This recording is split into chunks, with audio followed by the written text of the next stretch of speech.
آئی جی سندھ کی تقرری سے متعلق کافی زیادہ معاملہ اچھالا جا رہا ہے، معاملہ گھمبیر ہوتا جا رہا ہے، یہ معاملہ سیاسی ہے، یہ معاملہ آئینی ہے، آخر معاملہ ہے کیا، حکومتی موقف کیا ہے، وفاقی حکومت اس حوالے سے کیا کہتی ہے، یہ جانتے ہیں اپنے رپورٹر ندیم شہزاد سے۔ جی ندیم شہزاد، سندھ میں آئی جی کی تقرری اور ان کی حالیہ تقرری کافی متنازع ہوتی چلی جا رہی ہے، معاملہ کیا ہے؟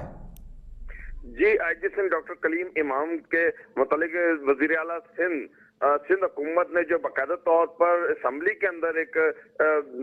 اجلاس کے اندر بات طے کی پایا کہ انہیں فوری طور پر ہٹایا جائے، اس حوالے سے ان کے جو خدشات سے تحفظات سے آئی جی سندھ ڈاکٹر کلیم امام پر اس حوالے سے انہوں نے انہیں مکمل طور پر کہ ہمارے وزراء جو ہیں ان کے تحفظات ہیں، جس حوالے سے ان پر عدم اعتماد ہے، یہ اپنے جو ہے یہاں پر جتنا ورکنگ کے حوالے سے اعتماد نہیں رہا ان پر، یہ وہ تمام تر باتیں تھی جو وزیر اعلیٰ سندھ اور سندھ کی کابینہ کی جانب سے ان پر الزامات لگائے گئے تھے۔ لیکن اس حوالے سے دیکھا جائے تو آئی جی سندھ نے اپنی کارکردگی رپورٹ میں بھی سامنے رکھ دی ہے، اور انہوں کا کہنا یہ تھا کہ انہوں نے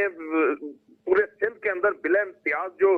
کاروائیاں کی تھی، جن میں سیاسی اثر رسوخ کو بالکل برداشت نہ کرتے ہوئے، جس میں امتیاز شیخ کے حوالے سے بات آئی جو کہ وزیر توانائی ہے، اور اس میں وزیر اطلاعات جو ہے سعید غنی جو کہ اس وقت اہم سینئر رہنما پاکستان پیپلز پارٹی کے ان کے بھائی کے حوالے سے، فرحان غنی کے حوالے سے جو کیسز تھے وہ سامنے تھے کہ یہ پشت پناہی کرتے ہیں ایسے لوگوں کی۔ اچھا،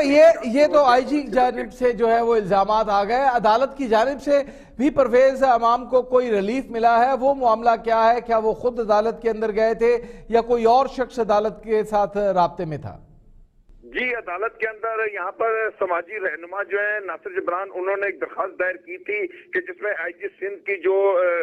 ہٹانے کا ان کے جو آرڈر ہیں یا ان پر جو طریقہ کار اپنایا گیا ہے وہ پولیس ایکٹ 2020 کے بالکل آئینی طریقہ کار کے خلاف ہے۔ اس پر جو سماعت ہوئی، اس پر فوری طور پر سماعت کے لیے درخواست قبول کر لی گئی تھی، اور 4 صفحات پر مشتمل ایک فیصلہ سنایا گیا جس میں آئی جی سندھ کو نہ ہٹانے کا اس وقت فیصلہ کیا گیا ہے کہ انہیں فی الوقت نہ ہٹایا جائے، اور تمام جو متعلقہ افسران ہیں انہیں نوٹسز جاری کر دیے گئے۔ اچھا ندیم شہزاد، گزشتہ سال کے پولیس فرنٹ کے آڈٹ کے بھی احکامات جاری کر دیے گئے ہیں، کیا آپ نہیں سمجھتے کہ اس معاملے کو ذاتیات کی جانب لے جایا جا رہا ہے؟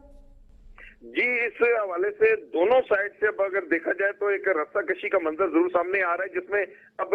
سندھ حکومت کی جانب سے بھی یہ بات کہی گئی کہ اور وزراء نے بھی الزام لگایا کہ ڈاکٹر رضوان کے حوالے سے جو چاہتے کہ وہ پیٹرول بیچتے تھے سندھ کے اندر، بھی وہ ایک رپورٹ ضرور شائع کی گئی تھی جس پر سندھ کے اندر یہ سامنے آئی تھی کہ ان کے اوپر الزام عائد کیا گیا تھا کہ وہ پولیس کی گاڑیوں کے پیٹرول بیچتے رہے، یہاں بھی شکارپور میں بھی یہ وہ تمام تر الزامات ان کی جانب سے، لیکن دوسری جانب آئی جی سندھ کی جانب سے۔ ارے خیر ندیم شہزاد، یہ جو محافظوں کا معاملہ ہے یہ ڈاکے تو ان کے ڈلتے ہی رہتے ہیں، نہ صرف سندھ کے اندر بلکہ پنجاب اور دیگر صوبوں کے اندر بھی پیٹرول چوری اور پولیس کے حوالے سے بہت ساری کہانیاں منظر عام کے اوپر ہیں، اور سنا ہے کہ دفاتر کی تزئین و آرائش کے حوالے سے بھی انکوائری کی جا رہی ہے، اور آج سابق آئی جیز کی ایسوسی ایشن کا بھی کوئی اجلاس ہوا ہے، انہوں نے موجودہ آئی جی کو سپورٹ کرنے کی بات کی ہے، وہ معاملہ کیا ہے؟ جی اس حوالے سے جتنے بھی ان کے اب سندھ حکومت کے دائرہ اختیار کے اندر جو آڈٹ کے معاملات آ رہے ہیں پولیس کے متعلق اور افسران کے متعلق، ان پر ضرور عملی طور پر ایکشن کرتے ہوئے نظر آ رہی ہے۔ اس کے ساتھ ہی اس وقت دیکھا جائے تو association of former inspector general of police کے جو سینئر سابقہ آئی جیز ہیں ان کا ایک فورم ہے، اس ایسوسی ایشن کے تحت انہوں نے ایک اعلامیہ جاری کیا جس کے تحت ان کا کہنا یہ تھا کہ سندھ کے اندر اور پاکستان بھر کے اندر آئی جیز کے ساتھ انہیں غیر آئینی طریقے سے ہٹا دیا جاتا ہے، جس سے اداروں کا مورل ڈاؤن ہوتا ہے، اس سے ایک عدم بہت بہت شکریہ ندیم شہزاد، آپ کا ایک رسہ کشی کا منظر ہے۔ آخر آئی جی تعینات کرنا ڈومین کس کی ہے؟ کس کی یہ ذمہ داری ہے کہ آئی جی کو تعینات کیا جائے؟ اگر حالات حاضرہ کو دیکھا جائے، اگر گراؤنڈ ریالٹیز کو دیکھا جائے تو مجھے یہ محسوس ہوتا ہے کہ شاید یہ صوبے کی ذمہ داری ہونی چاہیے کہ صوبہ کس کو اپنے پولیس کا سربراہ یا اپنی لا اینڈ انفورسنگ ایجنسی کا سربراہ مقرر کرتا ہے، لیکن کانسٹیٹیوشن آف پاکستان اس حوالے سے کیا کہتا ہے کہ کیا کانسٹیٹیوشن آف پاکستان کے تحت یہ وفاقی حکومت کی ڈومین ہے؟ کیا صوبائی حکومتیں کوئی 3 ناموں کا پینل دیا کرتی ہیں اور پھر وفاقی حکومت اس میں سے کوئی ایک نام چوائس کرتی ہے؟ یہ جان لیتے ہیں فاطمہ رضوی سے۔ جی فاطمہ،